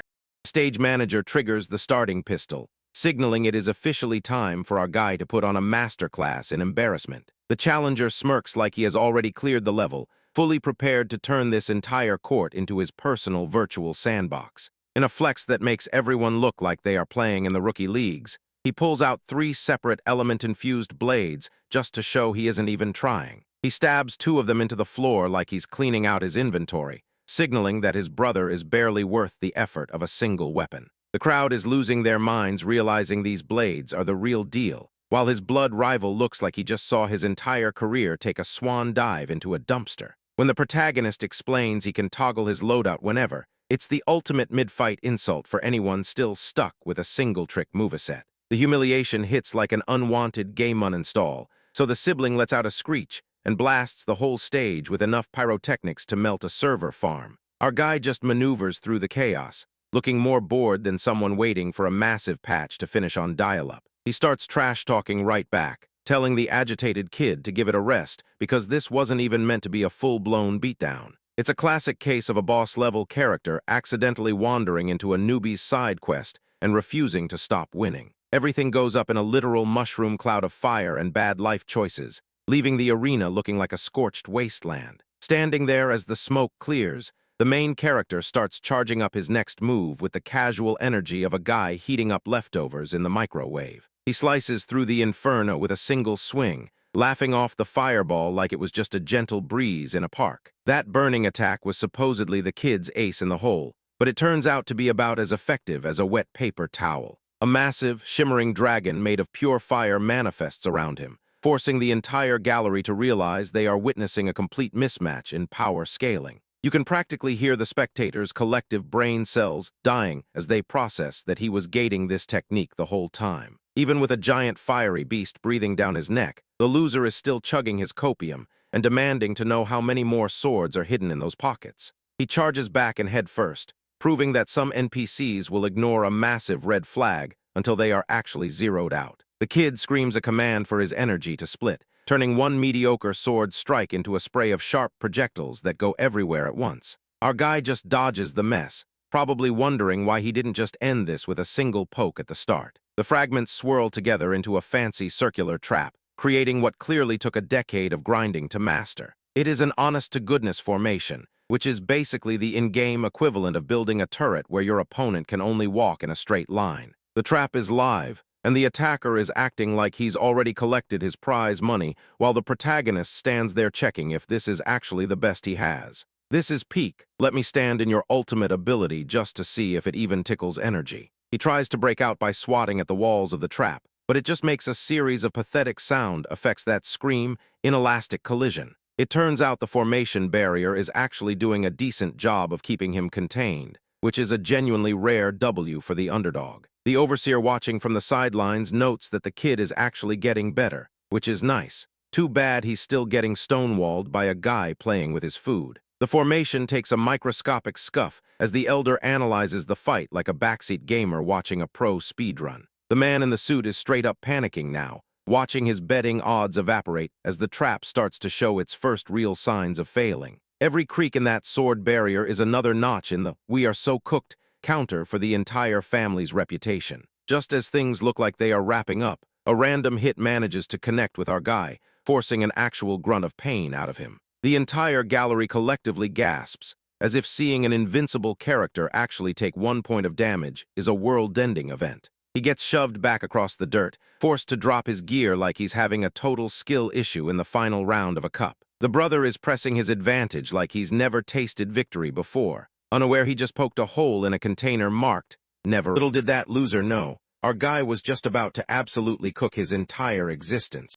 Linjai treats this ranked duel like a chore he's trying to speedrun before lunch. He snaps the legendary sword formation with one kick, proving his stats are cracked while his opponent is still stuck in the tutorial. Skill issue. Our guy strolls onto the training grounds like he's prepping a salad and pulls out a rusty kitchen cleaver. Forget legendary steel. He's choosing to style on his ops with a budget tool that's seen better days. Massive negative aura on that blade. The crowd is absolutely bugging out over why a supposed master is wielding hardware meant for chopping veggies. Onlookers are whispering that a kitchen utensil shouldn't be deciding the fate of a top-tier clan. Total confusion in the chat. When the sword-stiff girl complains about the cutlery, the man just laughs and coats the rust in a vortex of blue energy. He explains that for a real pro, anything is an S-tier weapon, as he begins charging his humble tool to boss raid levels. Main character energy. The enraged warrior lunges forward, throwing his entire build into a strike that looks flashy but feels incredibly mid. Our guy barely lifts a finger,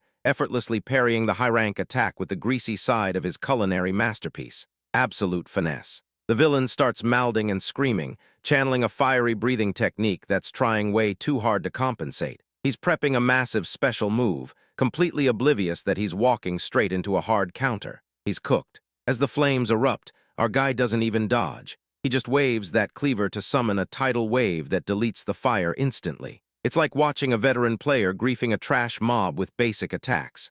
0 aura points left for the fire breather. Standing inside a swirling vortex of pressurized water, his blade starts distorting the air like it's glitching out the map. He's charging up a finisher meant for the final boss, ignoring the terrified panting of the guy across from him. This is cinema. The challenger freezes, eyes blown wide as he realizes a kitchen tool is putting out more raw pressure than his entire family legacy. He finally catches on that he isn't fighting a mortal, but a god-tier entity playing a different game. Logic check failed. With one swift motion, he dashes forward and unleashes a gargantuan surge of blue energy that swallows the entire arena. It's not just a slash, it's a total uninstall command for his opponent's life. Talk about a clean sweep. A bystander watching from the safe zone sees the massive energy mushroom cloud and realizes this was never a fair fight. The shockwave is so cracked it'll make any martial artist rethink their life choices and touch grass. Absolute wreckage. The villain gets engulfed by the blue wave,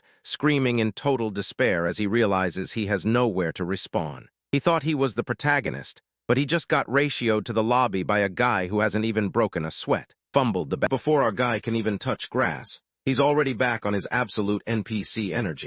Linjai looks like he just finished the tutorial, handing his junior a sword so heavy it makes the kid look like he is swinging a literal toothpick. It is basically the ultimate passive-aggressive flex for someone clearly hard stuck in the bottom tier. The junior stomps off, nursing a grudge that is destined to get him absolutely destroyed in a later arc. Meanwhile, the village elder cackles like he just saw his investment portfolio finally stop being complete garbage. Back in the main hall, our guy's boss starts clearing out the background NPCs to avoid any budget-related snags. He is moving with that desperate side quest energy, acting like the entire plot hinges on tomorrow's morning ritual. While a few randoms cheer in the back, the leader is low-key losing his mind over a legendary technique. The hooded advisor standing nearby clearly needs to touch grass, as his jaw hits the floor faster than a bronze-tier team getting wiped by a raid boss. Turns out the sword celestial meta has been irrelevant for ages since a massive event scrubbed their data from the server. The old man is essentially trauma-dumping about how the spirit economy crashed long ago,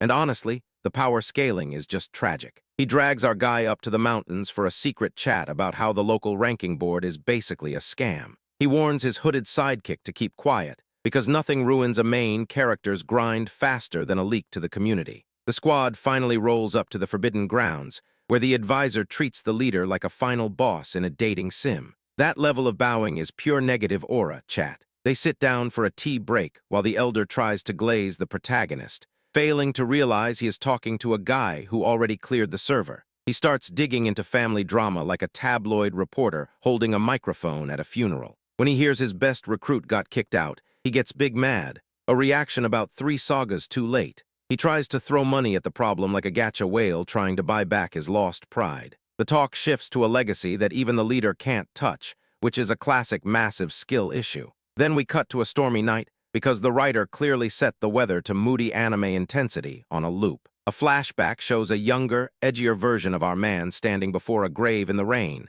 staring at a sword stuck in the dirt. He is wondering if the weapon comes with a soul-crushing durability debuff the moment he touches it. Suddenly he hears a ghostly voice screaming at him to pull the blade, which is objectively the worst career advice in horror movie history. He stays frozen, looking like he just took a critical hit to his common sense. He approaches the sword, guided by some internal whisper that is definitely a total red flag. The game is force-feeding him the main quest now, and he is just leaning into the grind. As he grabs the hilt, he gets hit with a cinematic power-up flash, probably just the gear updating its drivers. He looks like he just realized he is stuck with this epic-grade item, and there is absolutely no refund policy. The contact triggers a vision of some guy in a bathrobe rocking the same gear, which is a cutscene he literally cannot skip. It is pure protagonist syndrome, and I am legitimately here for the inevitable. Anyway, before our guy can even grind that EXP, some old head starts yapping his mid-tier opinions.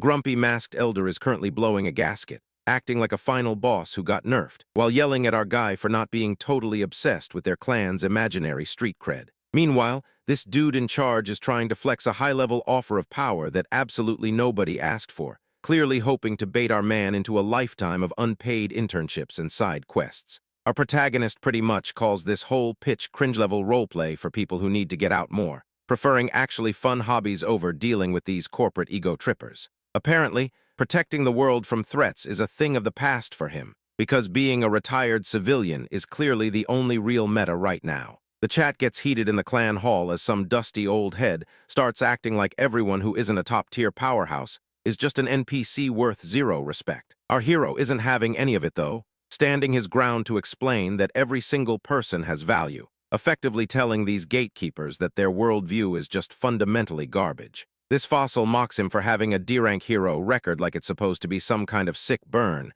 truly displaying the peak of negative aura. Our guy just gives him the "I quit that job before it was cool" speech and dips out of the frame at light speed, proving he's built different. The old man is scrambling to chase him down, probably realizing he just fumbled the bag on the most cracked talent their family has ever seen. As he tries to argue that a solo run at life is doomed to fail, our guy hits him with the classic gamer mentality that if he's weak today, he'll just level up until he's strong enough to carry the whole lobby. The final rejection lands like a critical hit, and our hero stops pretending to care while walking away from this absolute disaster of a conference. The elder is left behind looking completely unhinged, screaming at a back that's already long gone, because failing to maintain the delusion of control is such a bad look. Backdrop of the clan's cold, lifeless architecture really sells the vibe that this place is just a miserable grind without a single decent loot drop. He's just here to check in on his little brother, and honestly, the vibe check for this family reunion is looking like it's going to be a total blowout. He pauses just long enough to correct them on his name, refusing to be a cog in their broken legacy machine, before launching himself off the structure in a clean exit. Imagine trying to curate your family history while being absolutely ratioed by a guy who doesn't even want to be on the roster. Those elders left in the dust are clearly mouthing, still trying to process how they got bodied by a single slice of steel right to their ego. They're finally waking up to the reality that they can't just bully him into submission if they want to keep their own heads attached to their shoulders. The big bosses are moving on to the next phase of their boring, mid-tier political scheme, completely oblivious to the fact that they've already lost their best player. Elsewhere, our guy finally makes it into the forest, hoping for a low-key quest that won't involve listening to another 2-hour presentation from people who think they own him. Lin Bai, a super enthusiastic younger brother, runs up to the blue-haired maid hoping for a wholesome heart-to-heart, but the vibe dies instantly when she looks at him like he's a total stranger. It is a genuine, cold-blooded gut punch to see her stare with those empty, hollow eyes, totally failing to recognize the person she's supposedly known for years. He's doing that desperate, frantic energy thing where he's trying to drag a memory out of her like he's troubleshooting a glitched-out save file. It is honestly tough to watch him recount their shared history, trying to jog her brain after years of being raised by the same people. He drags out a photo like it's the ultimate proof of their bond, praying for some kind of flickering light in her expression. When she just continues to stare with zero reaction, the boy literally coughs up blood, because nothing hits harder than your own sister forgetting you even exist. Our hero realizes he's walking into a mess far bigger than any clan squabble, standing there as his brother begs for answers about this complete memory wipe. The maid drops the bombshell that her training involved nuking her own brain to become an emotionless combat machine, and it's clear she's just been programmed to be a tool for someone else's gain. She tries to sound all logical about how she was optimized by getting rid of so-called useless data, but the brother is falling apart at the seams. He's crying out that those lost moments were actually the most precious things they ever had, which is just a brutal reminder of how much this master has ripped away from them. She shuts him down with a cold rejection that feels like the final door slamming shut on their past, leaving him absolutely reeling with grief. The brother finally snaps, turning his sorrow into pure, unfiltered rage as he points the finger at our hero, screaming that this is entirely on him for being the reason she's in this. Anyway, Bro's spiral reaches terminal velocity as he finds his boy literally rotting on local furniture. Our guy finds his buddy slumped on a park bench like a laggy NPC. He slides over a beer, but the man chugs it like he's speedrunning liver failure instead of processing a breakup. The camera shifts to a memory where his younger self is getting absolutely ratioed by thugs. Then a girl with blue hair drops into the server to deliver a kick so clean it kills the whole lobby. In the aftermath, she mops up his tears like a professional cleaner, promising to jump anyone who looks at him wrong. She's hard stuck in big sister mode while the kid sits there, oblivious that his entire personality is basically just her carry. Back in the present, the waterworks turn on because he failed his promise to keep her safe. Our lead watches comfortably while the emotional damage hits critical levels, and the atmosphere becomes heavier than a final boss arena. Turns out the clan was just treating orphans like trash-tier equipment for their weird power-grinding project. He crushes that aluminum can like it's a failed loot box, finally realizing his sister was just collateral in someone else's mid-maxing build. Elsewhere, a high-ranking clown is mouthing at a servant over a towel. He's looking for a target to vent his negative aura on and decides that the door panel is a good enough punching bag. The scene cuts to a trail of shattered porcelain and absolute misery. She's standing there in a maid uniform, bruised and trembling, trying to hold onto her dignity while looking like she just fumbled a major quest line. A fist blasts through the door as the friend finally loses it, fueled by pure, unadulterated salt. His sister is stuck kneeling in the background, caught in the middle of a menial chore while a full-blown tantrum unfolds front and center. Back at the park, the truth behind the clan's experiment drops, heart bombs and human batteries. Our guy stares into space, realizing this central quest is way darker than he thought, and his aura points are plummeting. The man finally crashes from the heavy mix of grief and booze, collapsing dead weight into an embrace. He vows to fix the mess, but honestly, it's giving major last-ditch effort before the game hits a game-over screen energy. Shifting back to base camp, our lead is outside burning off stress with a cigarette. Inside, the blonde protagonist wakes up to a dinner that's colder than a dead server. She immediately sniffs out the tavern smell, so our guy hits her with a weak lie about a breakup. His buddy tries to back him up, but he's acting like a budget-tier background character who forgot his lines. Her sensors are cracked, and she catches the lingering cigarette smoke instantly. She knows he went cold turkey before, and now she's looking at him like he just failed the most basic dexterity check imaginable. The mask finally slips when she reveals she knows all about the run-in with that clan leader's golden boy. She's not asking for more info. She's just questioning why he tried to hide the fact that he's basically setting the whole map on fire. And that's where chapter 120 leaves us. Our guy is officially on the warpath, and with the clan's secrets out in the open, the next chapter is about to be a total server wipe. Stay tuned for the carnage.